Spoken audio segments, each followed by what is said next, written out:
Bismillah. Assalamualaikum warahmatullahi wabarakatuh. Waalaikumsalam warahmatullahi wabarakatuh.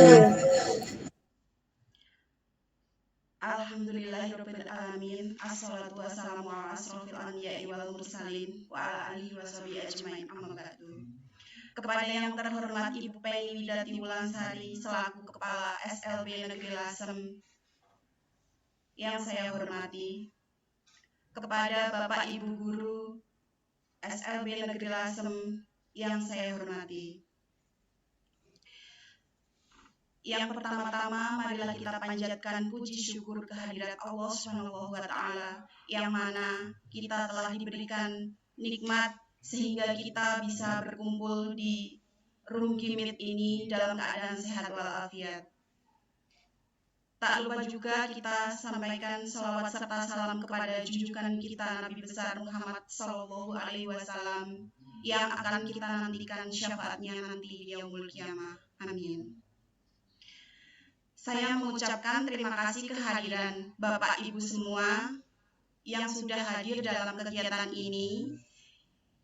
Kegiatan ini merupakan aksi nyata saya dalam program calon guru penggerak yang mana saya sudah menyelesaikan satu modul dari modul 1 hingga 1.4 ini, dan ini merupakan modul terakhir saya ya Bapak Ibu. Di sini saya akan melakukan aksi nyata diseminasi pemahaman dan penerapan budaya positif, yaitu tentang pembahasan apa saja yang sudah saya pelajari di modul 1.4 ini. Saya izin share screen ya Bapak Ibu. Bu.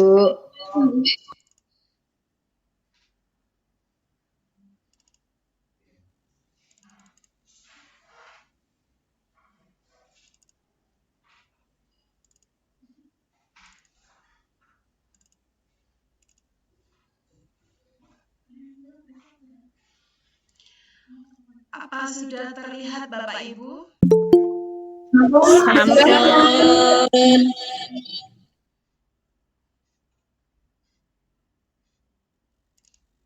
Baik, saya akan mengucapkan selamat datang para guru hebat. Mari kita belajar bersama, berkolaborasi, saling mendukung demi mewujudkan disiplin positif di sekolah kita tercinta.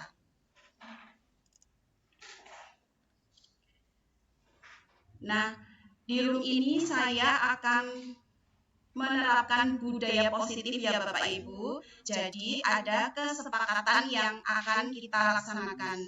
Yang pertama yaitu Bapak Ibu boleh on mic jika ingin menyampaikan sesuatu. Tapi sebelum menyampaikan sesuatu, Bapak Ibu harus raise hand terlebih dahulu, baru boleh menyampaikan sesuatu atau memberi tanggapan. Kemudian Bapak Ibu kalau bisa on kamera ya. Jika Bapak Ibu ada sesuatu off kamera juga tidak apa-apa. Kemudian yang selanjutnya Bapak Ibu boleh bertanya tapi dengan bahasa yang sopan. Itu peraturan kegiatan hari ini, ya Bapak Ibu.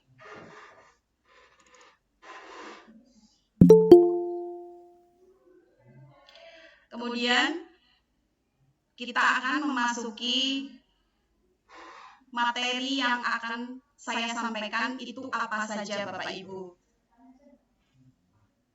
Nah, di sini saya akan menyampaikan tentang konsep utama modul budaya positif.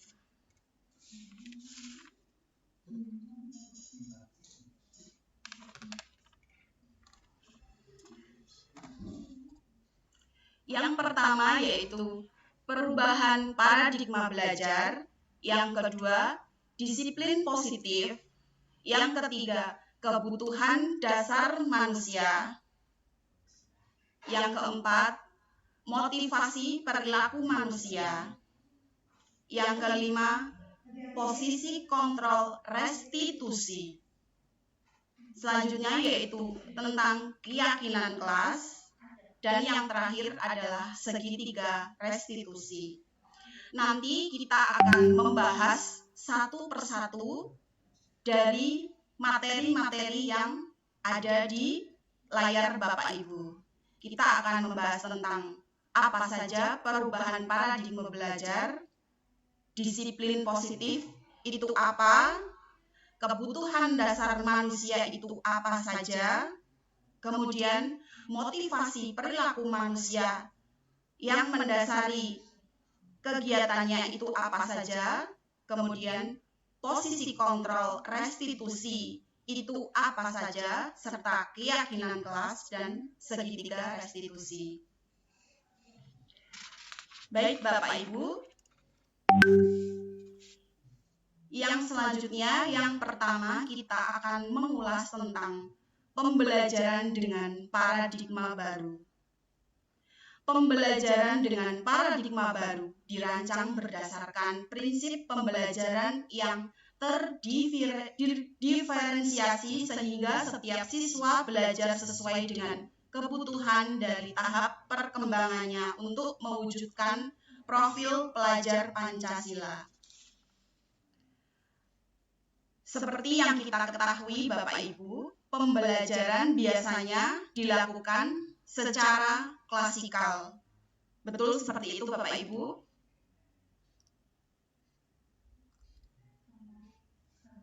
Tapi untuk kita di SLB, kita sudah melaksanakan pembelajaran berdiferensiasi jauh sebelum adanya kurikulum merdeka. Nah, pada saat kurikulum merdeka ini, pembelajaran dilaksanakan secara berdiferensiasi sesuai dengan kemampuan anak dengan melihat perbedaan dan keunikan yang ada pada anak didik kita. Tentunya harapan dari pembelajaran dengan paradigma baru ini adalah terbentuknya profil pelajar Pancasila. Nah, Bapak Ibu, profil pelajar Pancasila itu apa saja Bapak Ibu? Ada yang tahu?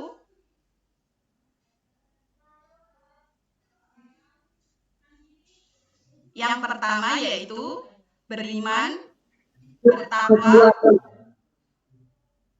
Gotong royong, Bu.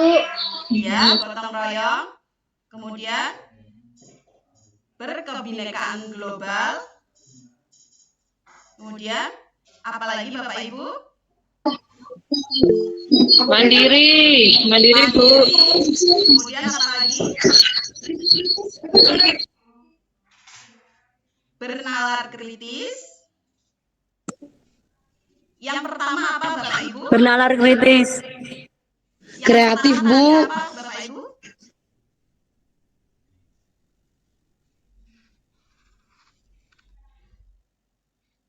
Beriman,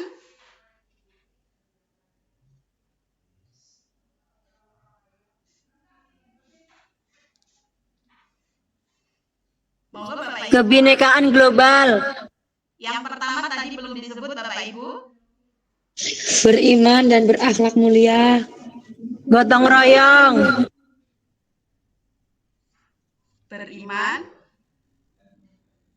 bertakwa kepada Tuhan Yang Maha Esa, dan berakhlak mulia.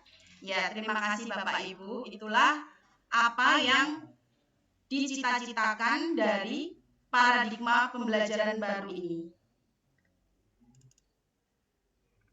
Nah, yang selanjutnya yaitu disiplin positif. Bapak Ibu, saya mau tanya, kata disiplin itu artinya apa menurut Bapak Ibu?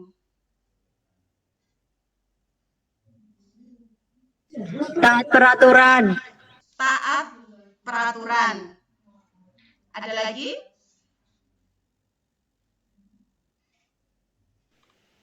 Tepat waktu. Tepat waktu. Nah, Bapak Ibu, disiplin positif, kata disiplin itu biasanya erat dengan aturan. Nah, di mana biasanya dikatakan disiplin apabila kita taat aturan. Nah, di sini dalam budaya kita, makna kata disiplin dimaknai menjadi sesuatu yang dilakukan seseorang pada orang lain untuk mendapatkan kepatuhan. Kita cenderung menghubungkan kata disiplin dengan ketidaknyamanan.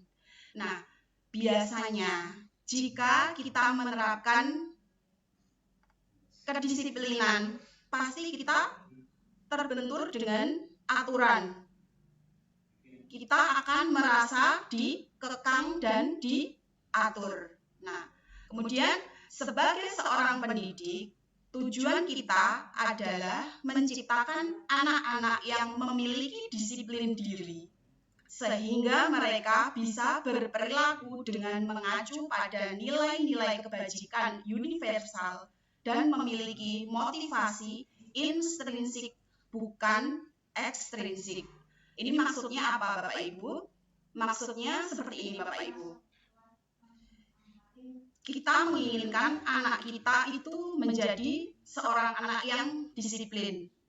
Nah, yang kita harapkan anak tersebut disiplin itu berasal dari motivasi intrinsik, bukan ekstrinsik. Maksudnya, anak itu disiplin berdasarkan motivasi yang ada pada dirinya, bukan berasal dari faktor luar. Jadi itu adalah kesadaran dari dalam dirinya sendiri. Kemudian, disiplin positif merupakan salah satu cara penerapan disiplin yang bertujuan untuk menumbuhkan kesadaran serta memberdayakan anak untuk melakukan sesuatu tanpa sogokan, ancaman, maupun hukuman. Seperti yang sudah tadi saya sampaikan, bahwa disiplin harus dari dirinya sendiri, bukan dari luar, apalagi itu berupa sogokan, ancaman, hukuman, ataupun berupa imbalan ataupun penghargaan. Kemudian yang selanjutnya yaitu kita akan membahas tentang kebutuhan dasar manusia. Dalam melaksanakan disiplin, sebagai seorang siswa ataupun kita sendiri sebagai seorang yang sudah dewasa, pasti kita mempunyai kebutuhan dasar yang melatar belakangi kebutuhan ataupun kegiatan yang akan kita laksanakan. Nah, apa saja kebutuhan dasar kita sebagai manusia? Yang pertama, apa Bapak Ibu? Bisa dibaca?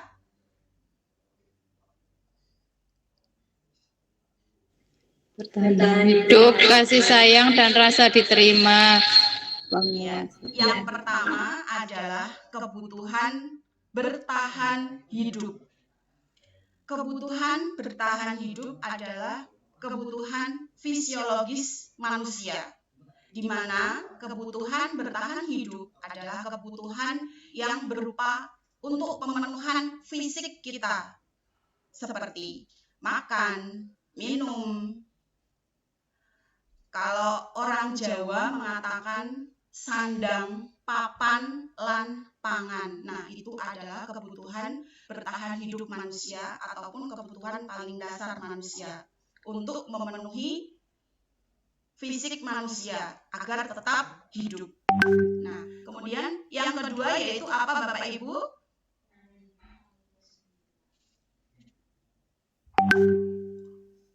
Yang kedua adalah kebutuhan kasih sayang dan rasa diterima. Bapak Ibu, saya ingin bertanya, jika di kelas, apakah Bapak Ibu mempunyai siswa yang hobinya cari perhatian atau caper terhadap teman atau terhadap gurunya? Ada. Ada. Bisa diceritakan Bapak Ibu bagaimana siswa tersebut cari perhatiannya? Contohnya seperti apa, Ibu?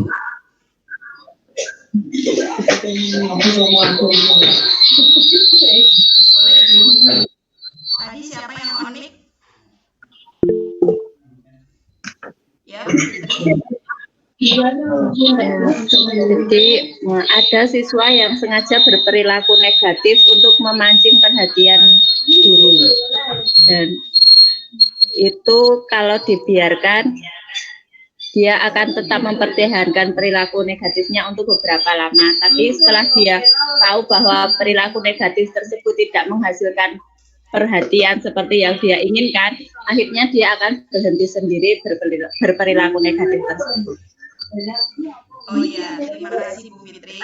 Berarti siswa tersebut termasuk siswa yang membutuhkan kasih sayang dan rasa diterima. Kebutuhan dasar manusia yang kedua, dia ingin mendapatkan kasih sayang dari gurunya, dari temannya, dia ingin merasa diterima. Mungkin dia di rumah kurang merasakan kasih sayang dan rasa diterima dari lingkungannya, mungkin saja. Kemudian kebutuhan dasar yang ketiga apa Bapak Ibu?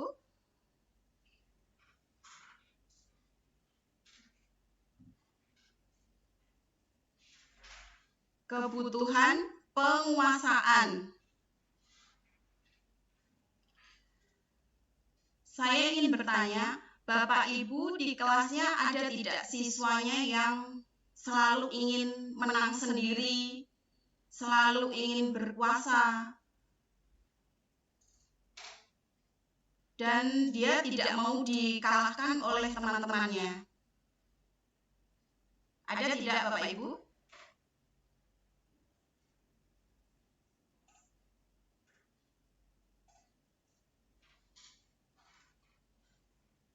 Tidak ada Bapak Ibu? Nah, di sini kebutuhan G.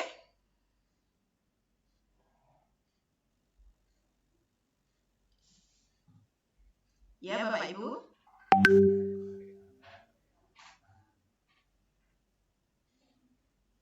Nah, di sini adalah kebutuhan dasar manusia tentang penguasaan. Terkadang di kelas kita mungkin saja ada siswa yang ingin selalu berkuasa, ingin menang sendiri. Mungkin siswa tersebut ingin mendapatkan kebutuhan dasarnya yaitu penguasaan. Kemudian kebutuhan dasar manusia yang selanjutnya yaitu kebebasan, di mana biasanya siswa yang ingin mendapatkan kebutuhan dasar kebebasan, biasanya siswa itu adalah siswa yang terkekang, tapi dia ingin merasa bebas, dia ingin merdeka di kelasnya. Jadi terkadang dia di kelas itu seenaknya sendiri ya Bapak Ibu. Itu adalah ciri-ciri kebutuhan dasar manusia yaitu kebebasan. Kemudian selanjutnya yaitu kebutuhan dasar kesenangan, di mana biasanya siswa tersebut ingin bersenang-senang. Terkadang dia di kelas main sendiri, senang-senang sendiri. Berarti dia ingin mendapatkan kebutuhan dasar kesenangan. Selanjutnya Bapak Ibu, motivasi perilaku manusia. Nah, motivasi perilaku manusia ini adalah merupakan dorongan yang timbul pada diri seseorang secara sadar atau tidak sadar untuk melakukan suatu tindakan dengan tujuan tertentu. Ini maksudnya apa Bapak Ibu? Nah, ini maksudnya adalah biasanya seseorang melakukan sesuatu tindakan itu pasti ada motivasinya, ada dorongan yang menyebabkan seseorang itu melakukan suatu tindakan. Motivasi itu bisa dari dalam ataupun dari luar. Motivasi yang pertama yaitu menghindari ketidaknyamanan dan hukuman. Yaitu murid melakukan disiplin diri karena ia takut dihukum.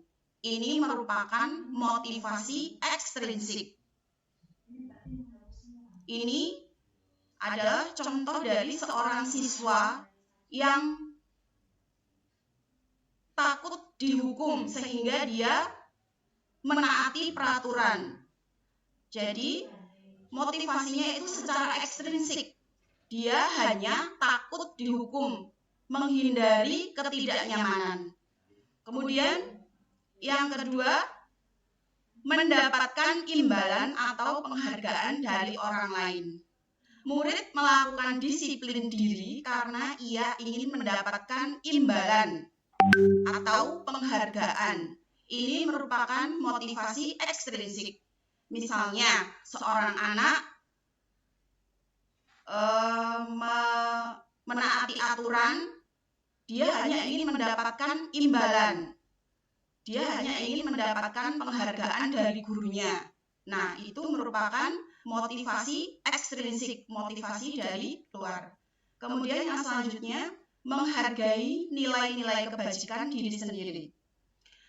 Murid melakukan disiplin diri karena dia sadar akan nilai-nilai kebajikan yang ada pada dirinya. Ini merupakan motivasi intrinsik. Nah, di antara ketiga ini, Bapak Ibu, mana motivasi yang paling baik?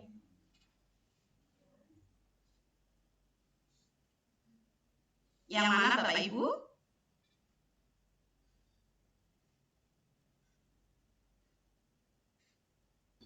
Menghargai nilai kebajikan diri sendiri.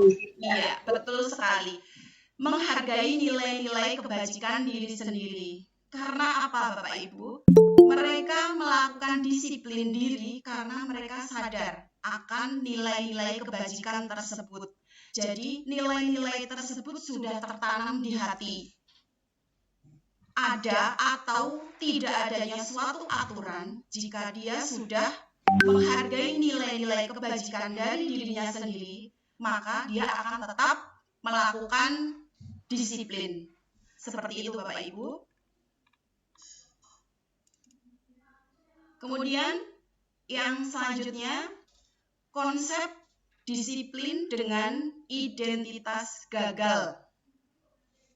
Nah, Bapak Ibu, pernah tidak kita melakukan disiplin tapi secara tidak langsung kita menyatakan disiplin itu gagal?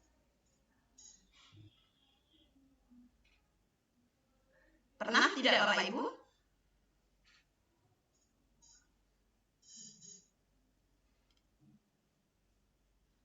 Nah, di sini saya akan mengemukakan disiplin dengan identitas gagal, yaitu hukuman. Nah, hukuman ini jika kita laksanakan di sekolah, apakah baik untuk siswa kita, Bapak Ibu?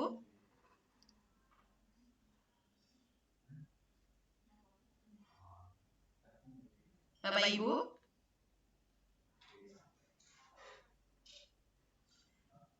Jika kita mendisiplinkan anak dengan hukuman, apakah itu baik, Bapak Ibu? Baik. Tidak baik, Bu. Tidak baik ya, Bapak Ibu. Tapi Karena diawali apa? dengan Hukuman itu yang pertama menyakitkan. Biasanya kita akan menghukum itu lewat fisik, dan itu akan menyakitkan bagi anak. Misalnya, kita menghukum anak itu untuk lari keliling lapangan. Nah, itu akan menyakitkan bagi anak itu, akan membuat capek, membuat misalnya kita menyuruh dia lari, kita buat dia capek. Ada juga yang mungkin saat itu dia sedang tidak enak badan, bisa juga pusing-pusing atau muntah. Nah, seperti itu Bapak Ibu. Kemudian yang kedua, membuat tidak nyaman. Anak akan merasa tidak nyaman jika kita dihukum. Kemudian membuat murid takut. Nah, hukuman itu akan membuat murid kita takut pada gurunya. Mungkin juga membuat murid kita takut untuk datang ke sekolahan. Kemudian hukuman itu bersifat memaksa. Karena jika siswa kita hukum, dia tidak mau, maka kita akan memaksa dan murid kita pun akan terpaksa untuk melakukan hukuman tersebut. Kemudian selanjutnya yaitu murid menyembunyikan kesalahan. Nah, jika kita sering menghukum murid kita, maka murid kita akan merasa takut dengan guru tersebut, sehingga murid tersebut terkadang menyembunyikan kesalahan mereka. Jadi mereka akan diam saja. Mereka mungkin tidak akan mengakui kesalahan yang sudah mereka buat. Kemudian murid menjadi rendah diri.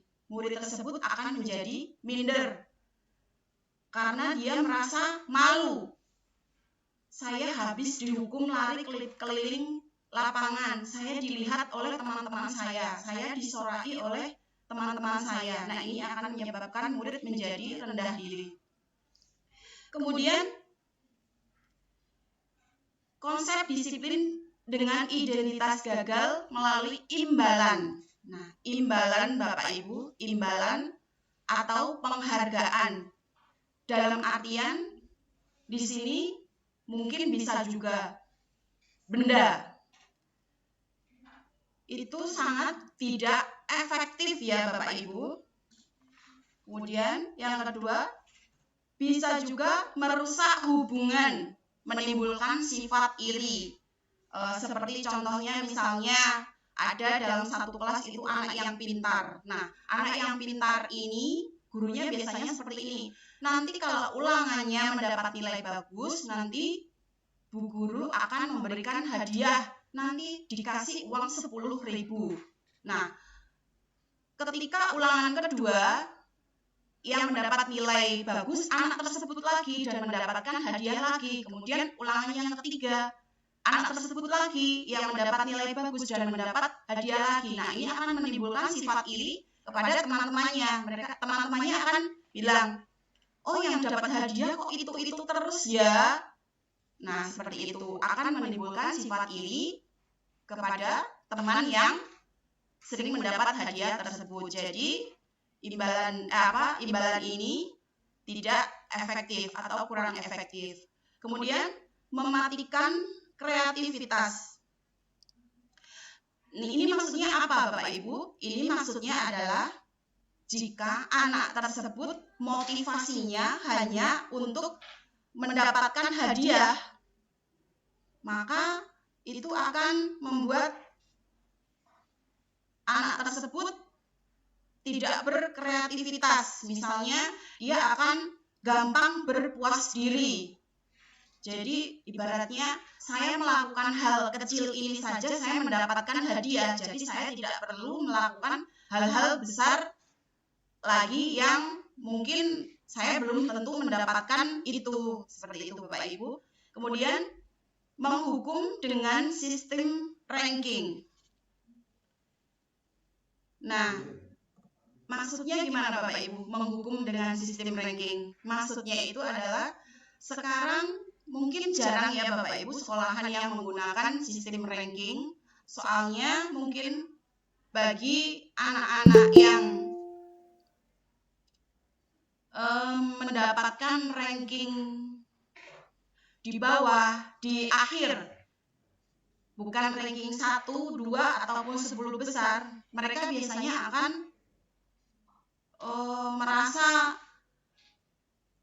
merasa gagal. Saya mendapatkan ranking 25 misalnya. Dia akan merasa bahwa dia tidak pintar. Jadi sistem ranking itu menurut saya juga kurang efektif. Kemudian selanjutnya merampas hak menghargai dirinya. Ini maksudnya bagaimana Bapak Ibu? Maksudnya seperti ini. Misalnya dia ada seorang anak hari ini bisa membaca satu kata. Besoknya dia bisa membaca satu kalimat. Nah, bagi anak tersebut itu merupakan suatu kebanggaan dan suatu kebahagiaan. Tapi setelah di rumah orang tuanya tahu anaknya bisa membaca hanya satu kata, kemudian orang tuanya memberi hadiah. Misalnya anak tersebut diberi hadiah es krim. Nah, anak itu kemudian berpikir, oh saya bisa membaca satu kata ini saja diberi es krim. Besok saya bisa membaca dua kata, saya pasti akan diberikan es krim. Nah, ini anak tersebut motivasinya itu hanya untuk es krim. Jadi dia tidak menghargai dirinya sendiri. Jadi dia berkembangnya itu karena sesuatu, bukan karena motivasi yang ada pada dirinya sendiri. Seperti itu Bapak Ibu. Kemudian yang selanjutnya, konsep disiplin dengan identitas sukses. Ini ada yang namanya konsekuensi. Juga ada yang namanya restitusi. Bapak Ibu, konsekuensi itu apa Bapak Ibu? Bapak Ibu, konsekuensi itu apa Bapak Ibu?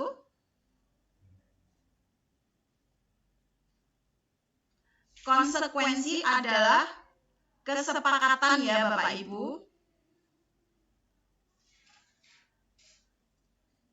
Konsekuensi dapat menjadi penguatan jangka pendek. Kemudian dari konsekuensi ini kita juga perlu adanya monitoring secara berkelanjutan. Nah, kemudian disiplin dikatakan sukses itu jika ada stimulus dan respon. Maksudnya bagaimana Bapak Ibu? Ini maksudnya seperti contohnya seperti ini Bapak Ibu. Jika ada seorang siswa yang tidak sengaja menumpahkan air temannya, kemudian responnya dia apa Bapak Ibu? Responnya dia kita menanyakan pada anak tersebut, jika airnya tumpah, kamu harus apa? Maka si anak akan menjawab, saya akan membersihkannya. Seperti itu Bapak Ibu. Kemudian selanjutnya, disiplin dikatakan sukses jika murid menghormati aturan. Nah, disiplin dikatakan sukses jika murid menghormati aturan. Jadi, siswa akan menghormati aturan-aturan yang ada. Kemudian yang selanjutnya yaitu kehilangan waktu untuk merenungi kesalahannya. Ini maksudnya seperti yang kasus tadi, air tumpah tadi, dia akan kehilangan waktu untuk merenungi kesalahannya. Kenapa tadi dia disuruh ngepel, padahal dia seharusnya tadi mau minta maaf dulu, kemudian baru membersihkan air tersebut. Seperti itu Bapak Ibu. Kemudian selanjutnya, konsep disiplin dengan identitas sukses melalui restitusi. Restitusi. Bapak Ibu pernah tidak mendengar kata restitusi? Belum, Bu. Belum, Bu. Nanti akan saya bahas apa itu restitusi. Dalam restitusi ini akan membentuk murid bertanggung jawab atas perilakunya. Dia akan bertanggung jawab atas perilaku yang sudah dibuatnya. Dia akan bertanggung jawab atas kesalahan yang sudah dilakukannya. Kemudian fokus pada pemecahan masalah jangka panjang. Dia akan memecahkan masalah jika sudah melakukan kesalahan. Dia akan menyelesaikan masalah tersebut secara jangka panjangnya. Kemudian, murid akan menghormati dirinya dan orang lain. Dalam restitusi ini, murid akan menghormati dirinya dan orang lain. Dia akan selalu berpikir, nanti kesalahan apa yang sudah saya buat akan berakibat apa untuk diri saya dan untuk orang lain. Kemudian selanjutnya itu teori kontrol. Teori kontrol adalah di mana siswa itu menjadi pemegang kontrol atas segala sesuatu yang sudah dilakukannya. Maksudnya bagaimana Bapak Ibu? Maksudnya seorang siswa akan menjadi pemegang kendali atas perbuatan yang dilakukannya. Jadi ibaratnya misalnya dia ingin melakukan sesuatu atau tidak ingin melakukan sesuatu itu tergantung dari dirinya sendiri. Kemudian restitusi dikatakan sukses jika murid bersemangat memperbaiki kesalahannya. Nah, jika murid sudah melakukan kesalahan, maka dia akan bersemangat untuk memperbaiki kesalahan tersebut.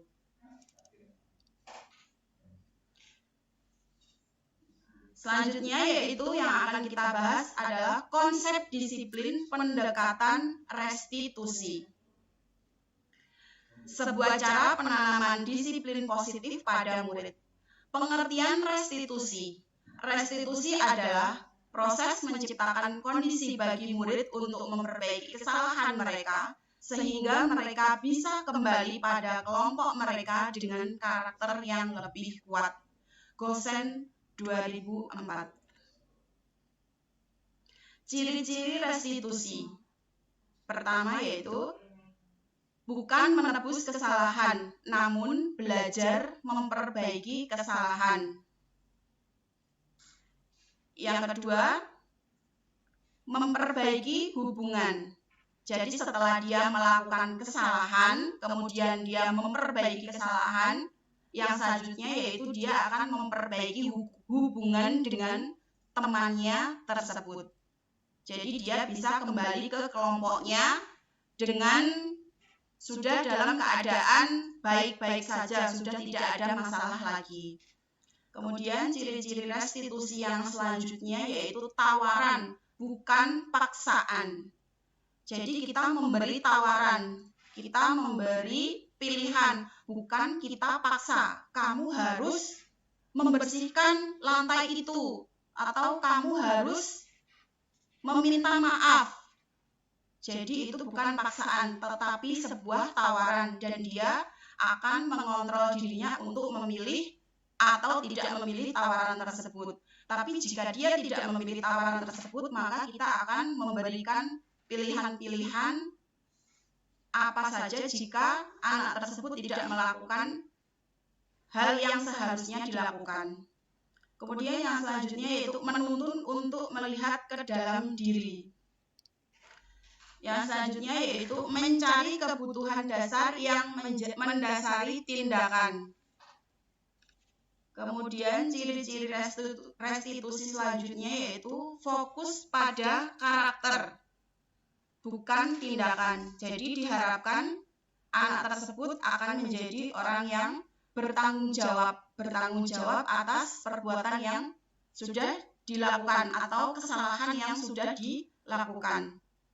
Kemudian yang terakhir, menguatkan dan fokus pada solusi. Jadi kita sebagai guru harus menguatkan dan fokus mencari solusinya atas perbuatan yang sudah dilakukan anak tersebut. Jadi kita memberi, kembali lagi seperti yang tadi, memberi tawaran, kemudian menuntun anak tersebut untuk bertanggung jawab. Kemudian yang selanjutnya, ini ada perbedaan antara hukuman konsekuensi dan restitusi. Nanti Bapak Ibu bisa membandingkan antara hukuman, konsekuensi, dan restitusi ini. Apa menurut Bapak Ibu yang mana yang baik? Apakah itu hukuman, ataukah konsekuensi, ataukah restitusi? Ini contoh kasusnya yaitu siswa yang datang terlambat ke sekolah. Jika kita mengambil hukuman, contohnya yaitu guru menghukum siswa untuk berdiri di depan kelas. Ini kasus siswa yang terlambat sekolah ya. Hukumannya, guru menghukum siswa untuk berdiri di depan kelas. Guru marah dan murid menjadi takut. Kemudian jika kita menggunakan konsekuensi, siswa yang datang terlambat ke sekolah, maka konsekuensinya guru memberikan konsekuensi jika terlambat lagi, maka akan menulis kalimat saya tidak akan terlambat lagi sebanyak 2 lembar di buku tulis. Kemudian guru tegas dan menghormati aturan. Jika kita menggunakan restitusi, siswa yang datang terlambat, guru menanyakan keyakinan kelas atau dirinya dan membantu siswa menyelesaikan masalahnya. Guru terbuka dan siswa menghormati dirinya dan orang lain. Nah, menurut Bapak Ibu, di antara ketiga ini, yang paling tepat, yang paling sesuai, atau yang paling baik, yang mana Bapak Ibu? Restitusi, Bu. Iya, betul sekali.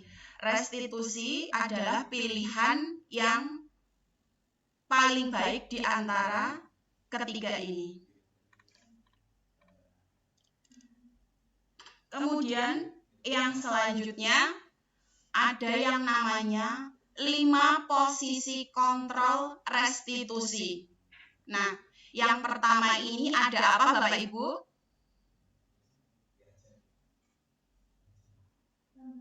Ada apa Bapak Ibu? Penghukum. Ya, selanjutnya Membuat rasa bersalah. membuat rasa bersalah. Yang selanjutnya yaitu Teman. teman. Pemantau. Pemantau ya. Yang terakhir Manajer. manajer. Nah, di antara kelima ini Bapak Ibu menjadi guru di posisi kontrol restitusi yang mana Bapak Ibu? Yang sering Bapak Ibu lakukan? Teman. Ya. Apalagi Bapak Ibu? Mantau. Pemantau. Apalagi tidak ada yang menjadi penghukum Bapak Ibu? Tidak. Tidak ada. Oke, baiklah. Ada 5 Bapak Ibu. Yang pertama yaitu penghukum, yang kedua yaitu pembuat rasa bersalah, yang ketiga teman, yang keempat pemantau. Nah, yang terakhir ini adalah manajer Bapak Ibu. Yang mana manajer ini adalah posisi kontrol restitusi yang diharapkan dapat dituju oleh Bapak Ibu guru sekalian. Contoh penerapan 5 posisi kontrol. Kasusnya, siswa tidak memakai atribut lengkap saat upacara bendera. Posisi penghukum biasanya seperti ini Bapak Ibu. Patuhi aturan sekolah, lalu berdiri di depan barisan. Nah, ini posisi penghukum seperti ini ya Bapak Ibu. Kemudian pembuat rasa bersalah. Berapa kali Bu Guru harus memberitahumu, Ibu kecewa sama kamu. Nah, ini membuat rasa bersalah. Dia akan membuat rasa bersalah kepada diri siswa. Kemudian posisi sebagai teman. Ayolah yang tertib, buat Bu Guru bangga. Kali ini tidak apa-apa, kamu salah. Nah, ini biasanya kata-kata yang diucapkan oleh guru sebagai posisi kontrol restitusi sebagai teman. Kemudian pemantau. Kamu sudah melanggar, apa peraturannya dan konsekuensinya. Nah, ini posisi pemantau pasti akan menggunakan data-data yang sudah ada, yang sudah dia yakini. Kemudian sebagai posisi manajer, dia akan mengatakan Apakah kamu tahu kesalahanmu? Kira-kira bagaimana kamu memperbaikinya? Nah, ini adalah kata-kata yang diucapkan jika ada siswa yang tidak memakai atribut lengkap saat upacara dalam posisi kontrol sebagai manajer. Nah, kira-kira menurut Bapak Ibu yang baik itu yang mana, Bapak Ibu? Teman. Manajer, Bu. Sebagai manajer. Sebagai manajer ini adalah posisi di mana Manajer. yang diharapkan dapat dilaksanakan oleh Bapak Ibu guru dalam menyelesaikan kasus yang ada di kelas masing-masing atau sekolahnya. Ya Allah. Kemudian keyakinan kelas. Mengapa keyakinan kelas? Mengapa bukan peraturan kelas saja? Nah, Bapak Ibu, sekarang saya mau tanya, mengapa kita memiliki peraturan tentang penggunaan helm pada saat mengendarai kendaraan roda 2 atau motor? Kemudian pertanyaan selanjutnya, mengapa kita memiliki peraturan tentang penggunaan masker dan mencuci tangan setiap hari? Nah, kalau pertanyaan pertama ini jawabannya apa, Bapak Ibu? Mengapa kita memiliki peraturan tentang penggunaan helm pada saat mengendarai kendaraan roda 2 atau motor? Untuk apa? Untuk keselamatan, Bu. Untuk keselamatan. Iya, betul. Biar kalau jatuh tidak bonyok. Iya, betul sekali. Kemudian, mengapa kita memiliki peraturan tentang penggunaan masker dan mencuci tangan setiap hari? Untuk apa? Supaya higienis, tidak sakit perut. Jadi cacing-cacing yang ada di tangan bisa bersih ketika kita cuci tangan. Terima cacing. Untuk apa? Untuk kesehatan. Nah, ini maksudnya apa, Bapak Ibu? Ini maksudnya seperti ini. Antara keselamatan dan kesehatan. Kita akan selamat jika kita menggunakan helm dan kita akan sehat jika kita memakai masker. Itu adalah merupakan suatu keyakinan yang ada pada diri kita. Nah, karena kita sudah yakin, maka kita akan melaksanakan tindakan tersebut. Jadi, jika ada aturan, pakailah masker setiap hari, cucilah tangan setiap hari. Nah, meskipun ada aturan, tapi kalau kita tidak yakin, maka kita akan melanggar aturan tersebut. Tapi jika kita yakin terhadap sesuatu, meski tidak ada aturan, maka kita akan tetap melaksanakannya. Untuk apa? Untuk agar kita selamat, agar kita sehat. Nah, itu kenapa kita memakai keyakinan kelas, bukan aturan. Seperti itu, nggih, Bapak Ibu. Bagaimana pembentukan keyakinan kelas? Keyakinan kelas itu dibentuk lebih abstrak dari peraturan. Kemudian berupa pernyataan yang universal. Kemudian dibuat dalam bentuk positif. Kemudian sedikit saja agar mudah diingat. Jadi kata-katanya sedikit saja agar mudah diingat oleh siswa kita. Sesuai dengan kondisi kelas dan sekolah agar mudah diterapkan. Jadi disesuaikan dengan kondisi kelas masing-masing agar mudah diterapkan kepada siswa didik kita, nggih Bapak Ibu. Kemudian siswa dapat dilibatkan dalam pembuatannya. Jadi tentang pembuatan keyakinan kelas ini siswa dilibatkan dalam membuatnya, nggih Bapak Ibu. Misalnya keyakinan kelas itu contohnya seperti ini Bapak Ibu. Disiplin waktu, disiplin aturan. Kemudian bisa juga saling membantu dan bekerja sama. Kemudian saling menghormati. Bisa juga menerapkan 5S. Senyum, salam, sapa, sopan, dan santun. Nah, seperti itu Bapak Ibu contoh dari keyakinan kelas. Kemudian ini ada yang namanya segitiga restitusi. restitusi. Kata restitusi itu sendiri juga saya pertama kali mendengarnya di kegiatan program guru penggerak ini ya Bapak Ibu. Saya juga baru tahu arti dari restitusi itu seperti apa. Nah, segitiga restitusi ini adalah segitiga yang dipakai untuk apa ya, semacam bukan untuk menyelesaikan masalah ya, tapi untuk membantu siswa kita dalam ketika siswa kita melakukan kesalahan seperti itu. Nah, segitiga restitusi yang pertama yaitu menstabilkan identitas. Biasanya kata-katanya itu akan tidak apa-apa, semua orang pasti pernah melakukan kesalahan itu. Nah, seperti itu Bapak Ibu, biasanya kata-katanya kita semua akan melakukan hal terbaik yang bisa kita lakukan.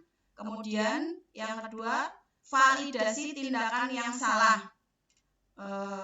Semua perilaku memiliki alasan. Nah, begitu juga siswa kita, jika siswa kita melakukan kesalahan, pasti ada alasan yang mendasari kesalahan tersebut. Kemudian selanjutnya yaitu menanyakan keyakinan. Kita semua memiliki motivasi internal. Nah, keyakinan tersebut ada di motivasi internal ini ya Bapak Ibu. Nah, ini ada contoh penerapan segitiga restitusi yang kemarin saya temukan di kelas saya. Silakan disimak Bapak Ibu.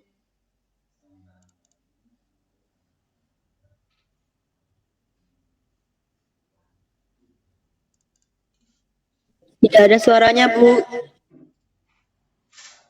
Iya.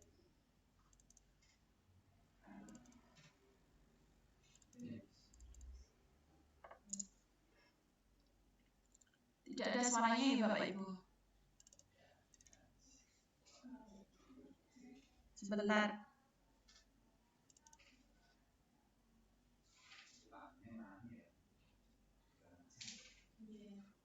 Tidak terdengar suaranya Bapak Ibu?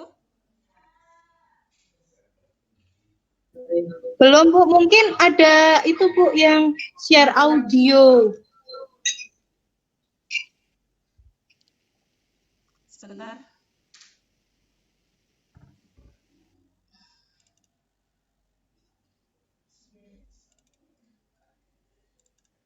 Tadi saya cek sudah ada suaranya, kok ini tidak ada suaranya.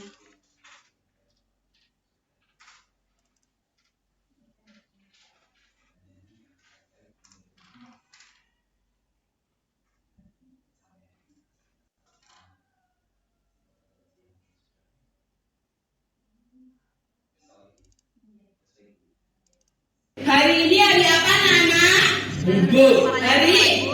Hari Selasa. Hari Selasa. Tanggal berapa? Tanggal Bu maaf untuk gambar videonya yang enggak ada Bu, suaranya sudah ada tapi gambar videonya yang menghilang. Iya. Sebentar ya.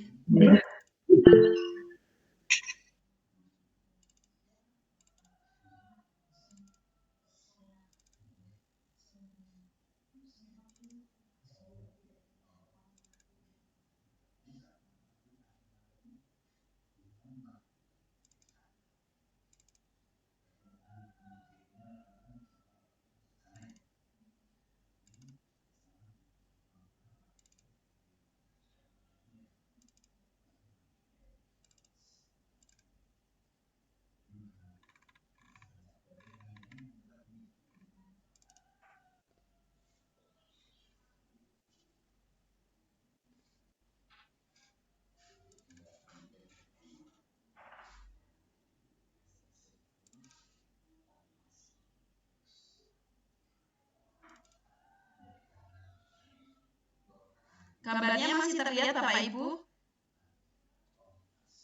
Belum Bu. Belum ada gambarnya. Gambarnya nge-freeze, Bu.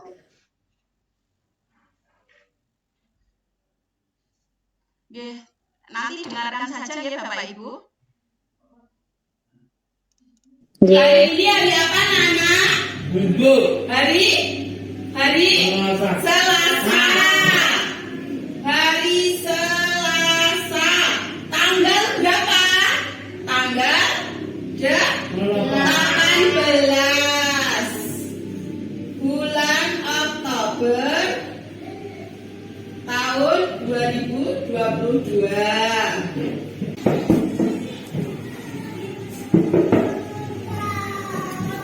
Ya Iwan, halo. Hari ini kamu terlambat ya?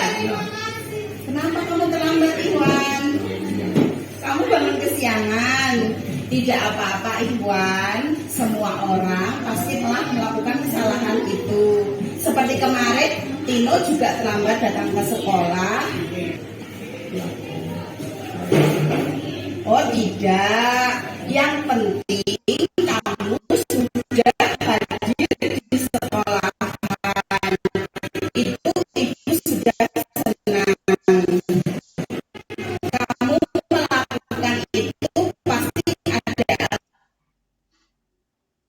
alasannya kan? Nah, kenapa kamu terlambat? Kamu kesiangan? Oh, kamu lupa pasang alarm. Tidak apa-apa Iwan. Sekarang Iwan sudah terlambat sekolah. Kira-kira Iwan melanggar keyakinan kelas tidak?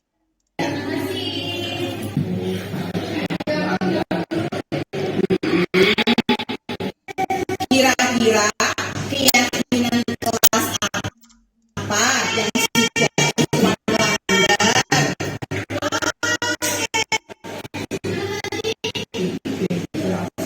Disiplin.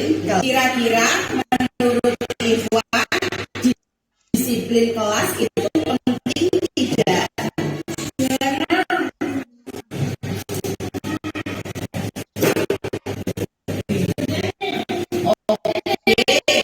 Kalau Iwan tahu itu penting. Nah, sekarang tindakan apa yang akan Iwan lakukan ke depannya?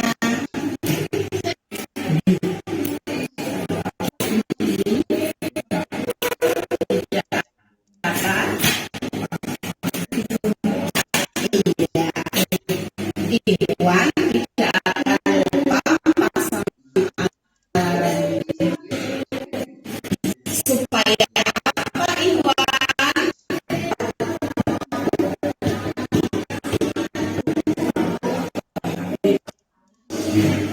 Bagus. Jika kamu sudah memperbaikinya, maka kamu akan menjadi orang yang seperti apa ke depannya? Akan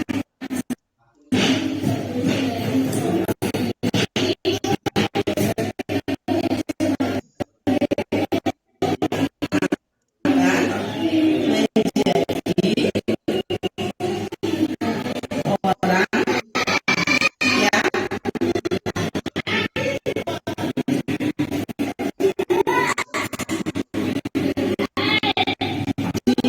disiplin.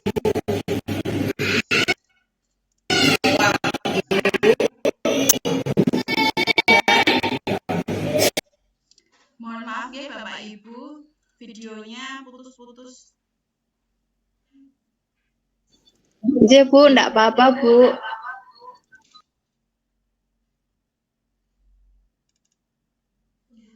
Saya share screen lagi yang halaman selanjutnya.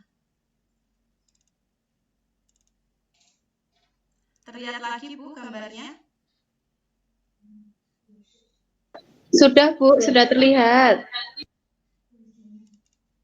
Ya Bu. Hari ini hari apa Nana?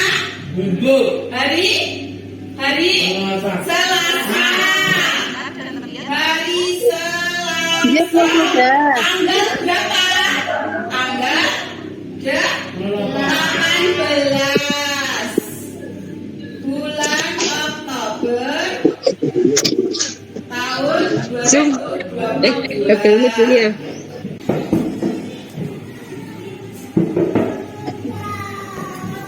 Ya Iwan, halo. Hari ini kamu terlambat ya?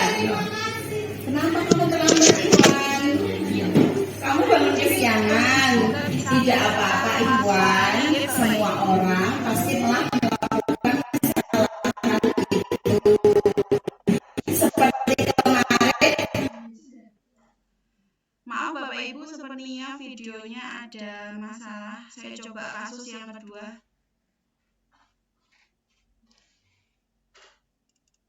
Ayo kenapa? Dari tadi diam saja.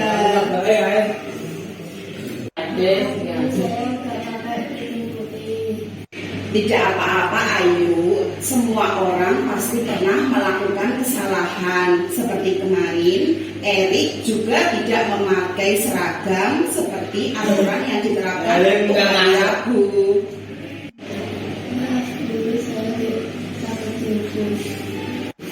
Tidak apa-apa, kamu melakukan ini pasti ada alasannya.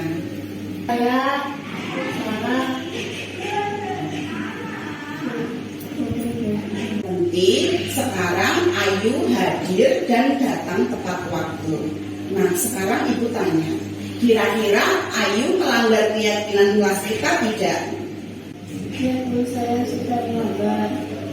Kira-kira keyakinan kelas apa yang sudah Ayu langgar?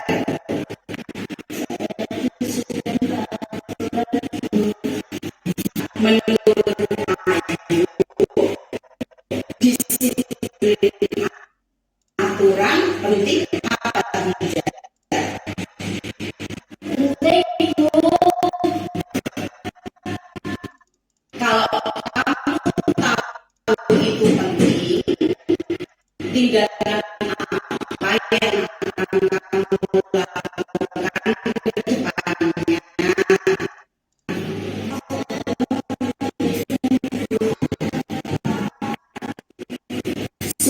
Supaya apa? Kalau tidak salah lagi. Bagus, jika kamu sudah memperbaikinya, maka kamu akan menjadi orang yang seperti apa?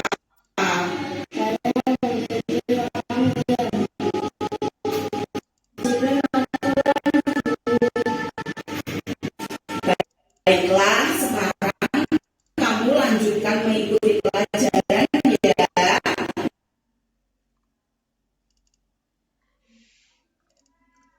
Nah, itu adalah contoh penerapan kasus yang diselesaikan dengan segitiga restitusi ya Bapak Ibu, tapi mohon maaf sekali videonya putus-putus.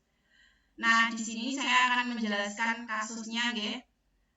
Pada kasus tersebut yang pertama yang dilakukan oleh guru yaitu menstabilkan identitas ya Bapak Ibu. Jadi guru akan mengatakan berbuat salah itu tidak apa-apa atau tidak apa-apa, semua orang itu pernah melakukan kesalahan itu, atau tidak apa-apa, kita bisa menyelesaikan masalah ini, atau bisa juga dengan nanti jangan pernah lakukan kesalahan seperti ini lagi ya. Nah itu yang termasuk dalam menstabilkan identitas ya Bapak Ibu. Jadi yang pertama kita tidak harus menyalahkan anak tersebut. Jadi kita stabilkan dulu identitasnya dengan mengatakan hal-hal yang sudah saya utarakan tadi. Kemudian yang kedua kita akan melakukan validasi tindakan yang salah.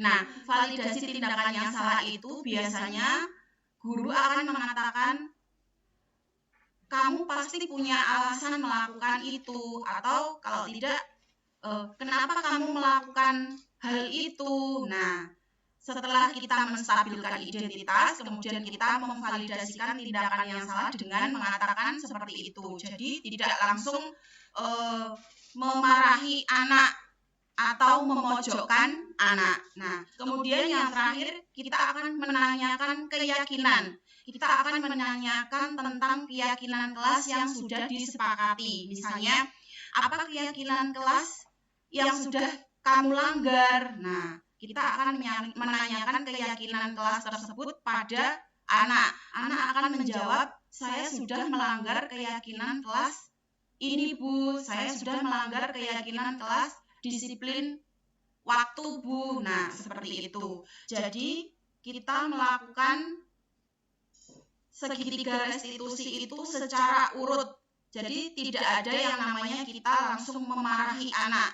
Kita yang pertama seperti tadi menstabilkan identitas, kemudian memvalidasi tindakan yang salah dan menanyakan keyakinan. Setelah itu, si anak akan merasa kalau dia salah.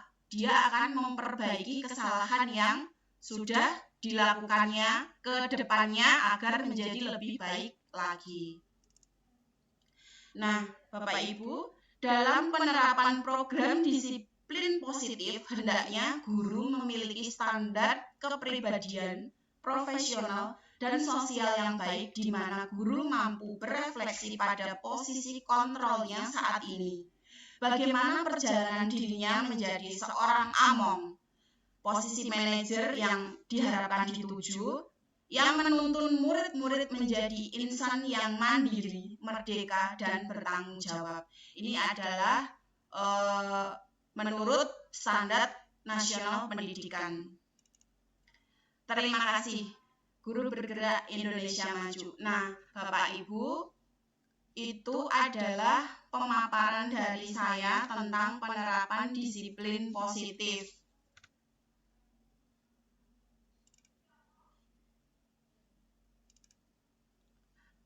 Nah, di sesi ini saya akan memberikan kesempatan kepada Bapak Ibu untuk bertanya ataupun memberi tanggapan tentang pemaparan yang sudah saya lakukan tadi. Monggo Bapak Ibu yang mau bertanya atau memberi tanggapan, saya persilakan.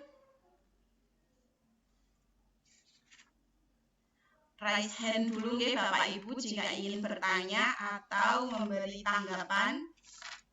Silakan. Monggo Bu Penny.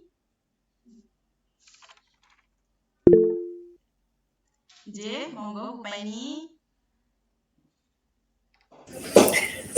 Oke, baiklah, karena teman-teman mungkin belum terlintas pertanyaan, biar nanti bisa terlintas beberapa pertanyaan. Ini mungkin saya hanya sedikit menanggapi. Saya sebelumnya ucapkan terima kasih kepada Bu Erlia selaku yang mempresentasikan sekaligus menjadi narasumber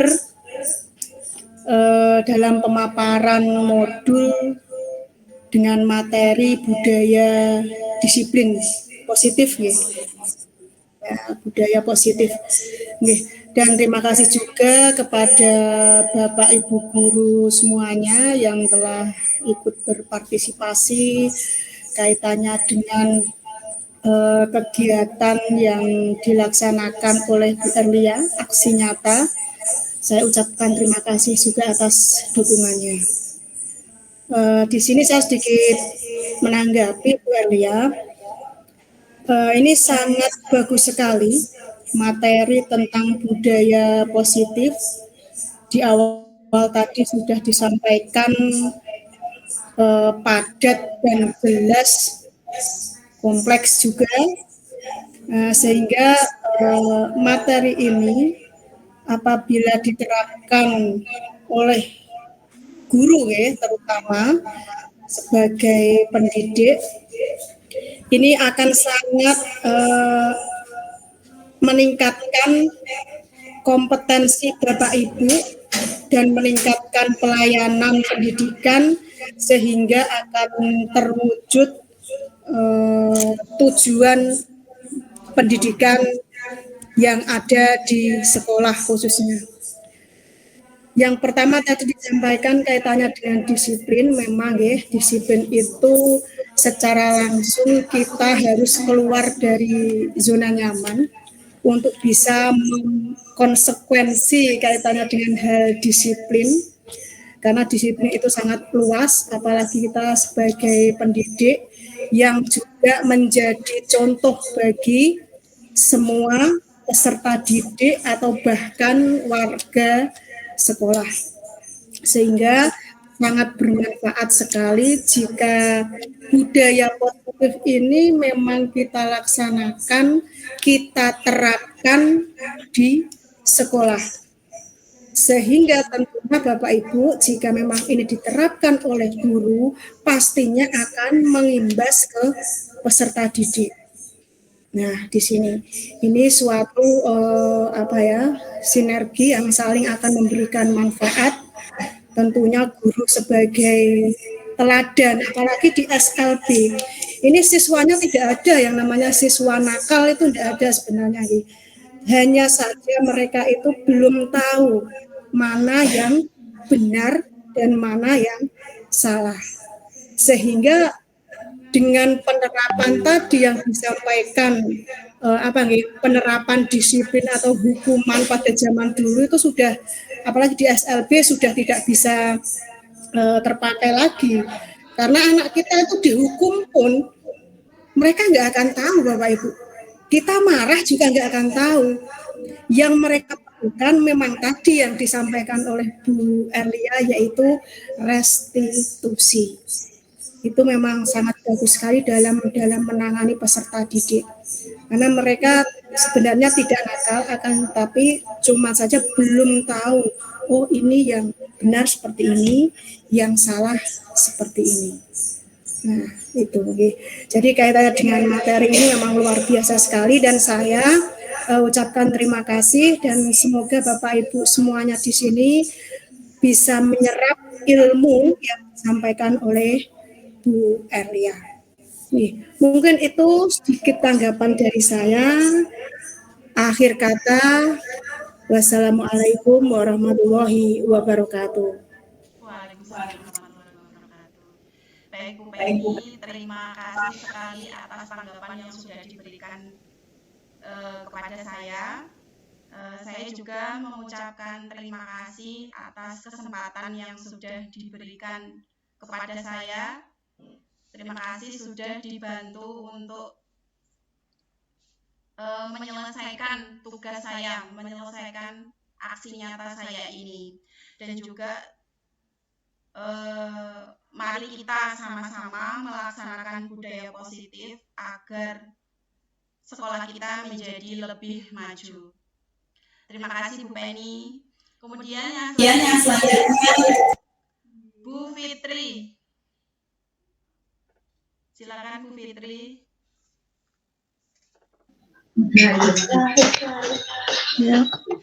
Ya, Assalamualaikum warahmatullahi wabarakatuh. Sedikit menanggapi dan menyampaikan pertanyaan ya Bu Lia. Ini bagus sekali mengenai pembentukan disiplin atau sikap positif khususnya kepada peserta didik. Nah, yang ingin saya tanyakan bahwa peserta didik kita perlu sekali kita berbagi sharing mengenai cara-cara membentuk kebiasaan baik kepada anak. Nah, tadi yang Bu Lia sampaikan bahwa pemberian imbalan dan hukuman untuk pembentukan kebiasaan baik, pembentukan perilaku positif kepada anak dirasa sudah tidak relevan lagi atau perlu perbaikan. Nah, menurut modul yang sudah dipelajari Bu Lia, apa bentuk pemberian imbalan yang sesuai sekarang dan bentuk hukuman yang lebih sesuai? Seperti itu. Terima kasih. Terima kasih Bu Fitri. Saya akan menjawab pertanyaan dari Ibu Fitri. Nah, Bu Fitri, Kalau dulu kita mengenal reward dan punishment itu sebagai bentuk apresiasi guru terhadap siswa. Nah, dulu itu kita mengenal reward pasti itu biasanya berupa benda. Bisa juga pemberian buku tulis, pensil, permen, uang. Nah, seperti itu. Sedangkan punishment biasanya itu berupa hukuman fisik. Terus seperti itu, Bu Fitri. Nah, jika sekarang, Bu, kita sepertinya jika melaksanakan punishment hukuman fisik itu sepertinya sudah tidak bagaimana ya, Bu? Sepertinya kok kurang cocok. Kalau reward yang dulunya berupa benda, bisa juga yang tadi saya sebutkan, itu diganti dengan ucapan verbal. Misalnya, oh bagus, kamu pintar, kamu bisa melakukan itu dengan baik. Oh, keren. Nah, reward yang sekarang itu sepertinya lebih baik ke ucapan yang positif saja, Bu, jangan yang berupa benda. Karena kalau berupa benda, seperti yang sudah saya sampaikan tadi, itu akan mematikan kreativitas anak. Jadi, anak itu tujuannya hanya untuk mendapatkan hal itu, bukan untuk mengembangkan dirinya. Nah, seperti itu, Bu. Kalau hukuman yang cocok itu mungkin sebisanya bukan hukuman fisik atau hukuman secara verbal. Secara verbal dalam artian hukuman yang membuat mental si anak itu down. Jadi hukumannya misalnya yang lebih mendidik saja. Misalnya bisa digantikan dengan menghafal, misalnya menghafal perkalian atau menghafal surat pendek atau menghafal bacaan-bacaan dalam misalnya ya seperti tadi menghafal surat-surat pendek atau yang ada unsur kependidikannya. Nah, seperti itu. Mungkin kalau hukuman fisik atau verbal yang itu sudah tidak disarankan untuk dilaksanakan, Bu. Seperti itu, Bu Fitri. Semoga terpuaskan dengan jawaban saya. Selanjutnya Bu Nikmah raise hand. Apa ada yang ditanyakan? Iya, terima kasih untuk kesempatan yang telah diberikan. Saya mau bertanya mengenai segitiga restitusi. Iya, di usia anak berapa segitiga restitusi itu dapat diterapkan? Iya,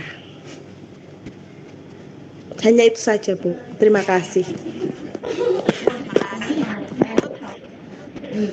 Maaf, saya benarkan ya, bukan restitusi, tapi segitiga restitusi.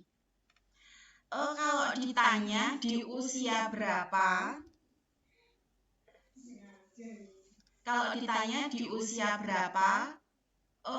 kalau di sini mengacu pada segitiga restitusi yang menanyakan keyakinan. Nah, otomatis itu sebenarnya tidak masuk ke umur berapa atau berapa nggih, selama dia ada dalam suatu lingkungan pendidikan. Misalnya dia adalah anak PAUD pun, jika dia sudah bisa diajak komunikasi dan sudah bisa diajak untuk membuat keyakinan kelas yang sesimpel mungkin, itu sudah bisa dilakukan segitiga restitusi tersebut, sudah bisa dilakukan pemecahan masalah tersebut. Seperti itu, Bu Nikmah Latifah. Bagaimana, sudah terpuaskan atas jawaban yang sudah saya sampaikan? Iya, Ibu. Terima kasih. Terima kasih. Demikian pemaparan dari saya. Saya ucapkan banyak terima kasih atas kehadiran Bapak Ibu guru semua. Semoga apa yang saya sampaikan bisa membawa manfaat bagi kemajuan sekolah kita tercinta ini. Mohon maaf jika ada salah-salah kata baik yang saya sengaja ataupun saya tidak sengaja. Mohon dimaafkan ya Bapak Ibu. Wabillahi taufiq wal hidayah. Assalamualaikum warahmatullahi wabarakatuh. Waalaikumsalam warahmatullahi